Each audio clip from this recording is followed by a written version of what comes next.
ഞാനില്ല, എനിക്ക് ഷുഗറാ. ഞാനില്ല, എനിക്ക് വയ്യ. ഇതുപോലെ ഷുഗർ ഉള്ള ഒരാളെങ്കിലും നമുക്ക് അറിയാമായിരിക്കും.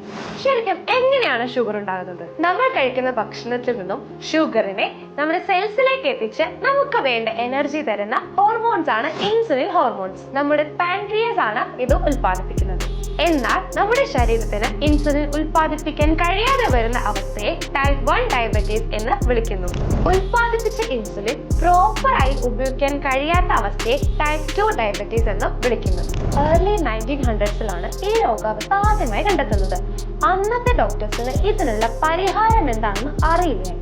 1921 പെട്രിക് ബാൻറ്റി, ചാൾസ് ബസ് എന്നീ ശാസ്ത്രജ്ഞർ മൃഗങ്ങളുടെ പാൻക്രിയാസ് എക്സ്ട്രാക്റ്റിൽ നിന്നും ബ്ലഡ് ഷുഗർ കൺട്രോൾ ചെയ്യാൻ സാധിക്കുമോ എന്ന് എക്സ്പെരിമെന്റ് ചെയ്യാൻ ആരംഭിച്ചു. പല പരീക്ഷണങ്ങൾക്കും ഒടുവിൽ 1922 ഡയബറ്റീസ് ബാധിച്ച 14 വയസ്സുകാരനായ കുട്ടിയെ ഇങ്ങനെ നിർമ്മിച്ച ഇൻസുലിൻ കുത്തിവെച്ചു.